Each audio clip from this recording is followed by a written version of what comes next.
এতিয়া নিশা প্ৰায় 12:30 বাজিছে আৰু মই একাপ গ্ৰীণ টি খাওঁ বুলি ভাবিছোঁ কাৰণ মোৰ একদম টোপনি নাই অহা। যিসকলে মোৰ ভিডিঅ' চাই আৰু আগলৈ চাব প্লিজ, ৰাতি এনেকৈ মই যে দেৰিকৈ শুওঁ মাজে মাজে, এইটো প্লিজ ফ'ল' নকৰিব, এইটো স্বাস্থ্যৰ কাৰণে খুব বেয়া। কিন্তু কেতিয়াবা এনেকুৱা হয় ন যে ৰাতি টোপনি নাহে, কিবা কিবি চিন্তা আহি থাকে বা কেতিয়াবা এনেও নাহে। এতিয়া মই অকণমান নৰ্মেল চাহপাত দিছোঁ। গ্ৰীণ টিৰ যে বিশেষ তেনেকৈ একো ৰং নাথাকে, মই তেনেকৈ খাব নোৱাৰোঁ আচলতে। আৰু এয়া মোৰ গ্ৰীণ টি হৈ গ'ল।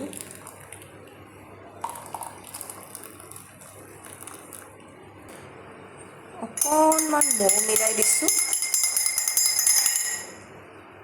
মিঠা হ'বৰ কাৰণে। চেনি মই খোৱাটো এভইড কৰোঁ, আগতেও মই ভিডিঅ'ত কৈছোঁ, যিসকলে মোৰ ভিডিঅ' চাই তেওঁলোকে নিশ্চয় গম পায়। এয়া চাওকচোন, ৰাতি 12:30 বজাত মোৰ আজি পেইণ্টিং কৰাৰ ভূত সোমাইছে। আৰু এই কেনভাছখন দেখিছেনে? এইখন মই আজি প্ৰায় 3 বছৰমান আগতেই আধৰুৱা কৰি থৈছিলোঁ।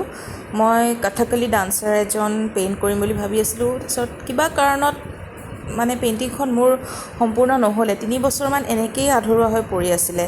এতিয়া মোৰ আধৰুৱা পেইণ্টিংখন কমপ্লিট কৰিবলৈ মন যোৱা নাই, সেইকাৰণে এইখন পূৰা বেকগ্ৰাউণ্ডটো মই সলাই দিম বুলি ভাবিছোঁ আৰু ৰিপেইণ্ট কৰিম। কলমকাৰী আৰ্ট এটা কৰিম বুলি ভাবিছোঁ। কলমকাৰীটো অন্ধ্ৰপ্ৰদেশৰ এটা আৰ্ট ফৰ্ম হয়, পেইণ্টিঙৰ এটা ফৰ্ম হয়। আৰু চাই থাকিব ভিডিঅ'টো, গম পাব কেনেকৈ কৰোঁ। এয়া গ্ৰীণ টি লৈ বহিছোঁ, চাহকাপ খাওঁ আৰু ষ্টাৰ্ট কৰোঁ। আৰু এইবোৰ দেখিছেনে মোৰ পেইণ্টিঙৰ সামগ্ৰীবোৰ? আচলতে এইটো ঘৰত মোৰ ইমান তেনেকৈ পেইণ্টিঙৰ বস্তুবোৰ নাই।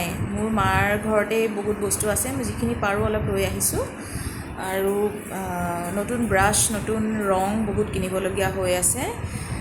এইখিনিৰে কাম চলাম, চাই থাকিব কেনেকৈ পেইণ্টিংখন কৰোঁ। এইখন এতিয়া মই পূৰা বেকগ্ৰাউণ্ডটো ভাবিছোঁ বেলেগ ৰং কৰি দিম, এই পুৰণা ৰংবোৰ ঢাকিবৰ কাৰণে।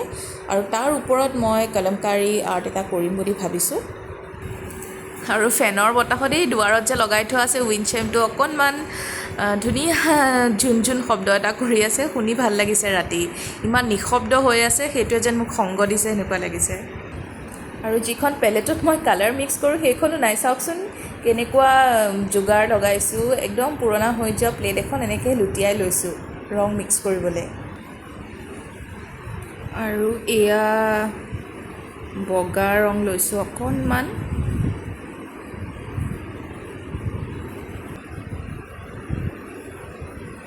আৰু এয়া হালধীয়া লৈছোঁ।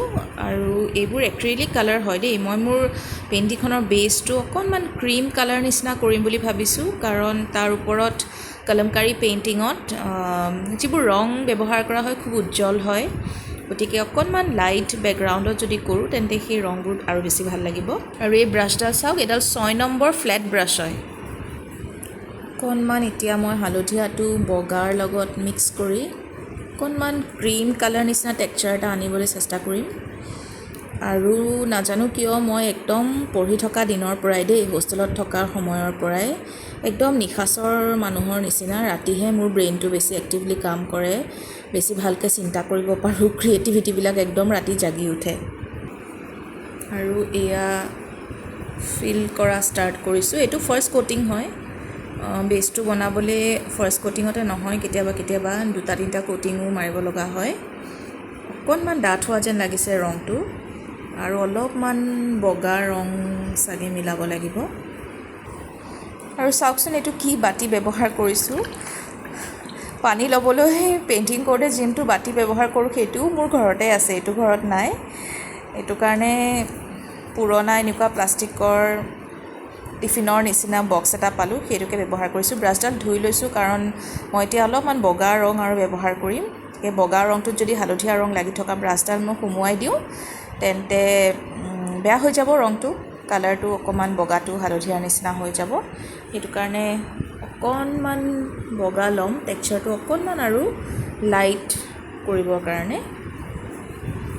অকণমান, কাৰণ এতিয়া অলপ বেছি হালধীয়া যেন লাগি আছে। আৰু মই কৈছোঁৱেই কলমকাৰী পেইণ্টিঙত কালাৰবিলাক খুব ব্ৰাইট হয়। এইটো বিশেষকৈ কাপোৰত কৰে আৰু কেনভাছতো কৰিব পাৰে, মই কেনভাছত কৰি আছোঁ। অকণমান এতিয়া টেক্সচাৰটো মই লাইট কৰি লৈছোঁ।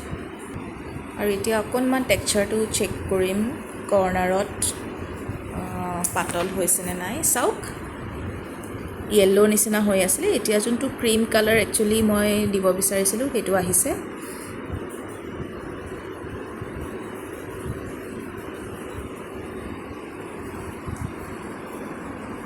গতিকে এইটো ফাৰ্ষ্ট কোটিং হয়, ইয়াৰ পিছৰ কোটিংকেইটা দিলে আৰু বেছি স্পষ্ট হৈ উঠিব।